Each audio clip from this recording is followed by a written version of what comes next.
Hey, YouTube video. Alright, this is my first official one. Uncle Doug kind of wanted to see what this thing was looking like. This is a Gibson GA 45 RVT. And as you can see, it's the serial number is right there, 210520. So there's two inputs and also a monitor input, or output I should say. So I've had this thing for quite some time, well over 20 years. So when I got it, I figured, well, I'm gonna play it out and see how it goes, and it was pretty good. Not bad for harmonica. That's what I play. Smiling Greg here. So anyway, I wanted to give them a quick tour of what we've got here. As you can see, everything's kind of compacted into this thing. There has been some stuff done in here. Looks like it's a 40. Can't really get a good look at that capacitor, 4050. So I wanted to show him what's in here and kind of go from there. And it's as I said, it's really compact.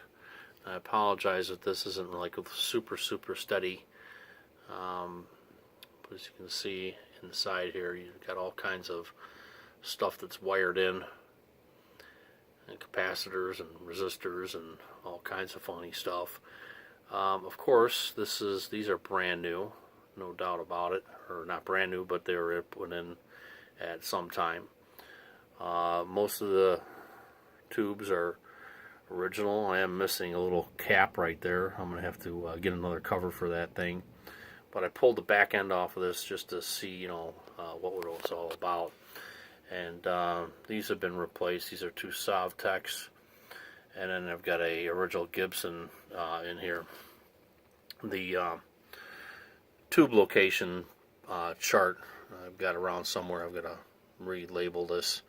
But that's the original foot pedal for the tremolo and reverb, and as you can see, these are 4 8-inch Jensen speakers. We've got the reverb tank right over here.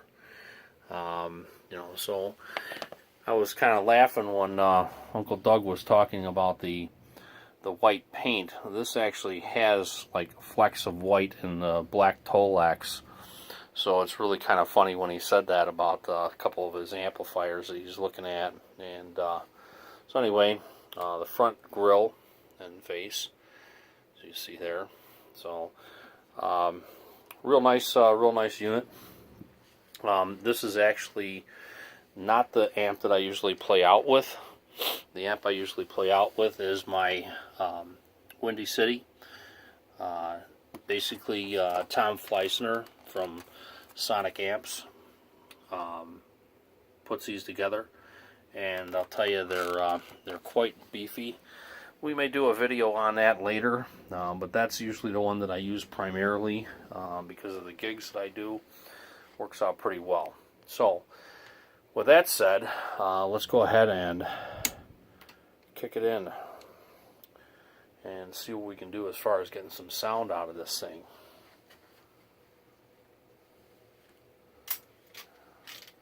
I will kind of show you a couple extra things just to give you an idea. This is my music room that I work out of, and I'm going to show you, this is my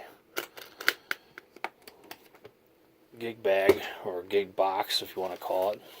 All the different types of harmonicas that I have. Of course, I've got this is my go-to mic. It is a Bulletini made by Greg Human from blowsmeaway.com. As you can see, I use Suzuki primarily. That's all of what I use. This is something that I would recommend, as far as harp players are concerned, is your circle of fifths. And this is a Buckeye case, so it has some really cool stuff. We'll go over that later. I just wanted to make sure that everybody saw what I was doing. So My favorite harp, these are Suzuki Manjis. Was turned on to these by another harmonica player online, Jason Ritchie. Way to go, Jason, thank you. I've been playing the Suzuki ProMasters for, well, since 1982, I believe, when they first came out. So, of course, I got some labels on these so you can see what different stuff is. But anyway, all right, so we're warmed up. Let's bring her up to full clip. And I'm just going to prop this somewhere so you guys can kind of hear it. Let's see what the easiest way is. Don't want to give you a vertigo, but we'll just, you know what? We're just going to put it right in here. See the speakers moving.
All right. Not a total warm up on that, but it's does the job. I usually play with jam tracks, but I figured at least get the tone and sound out of this thing. So hope you enjoyed, and if you have any questions or anything, just give me a shout.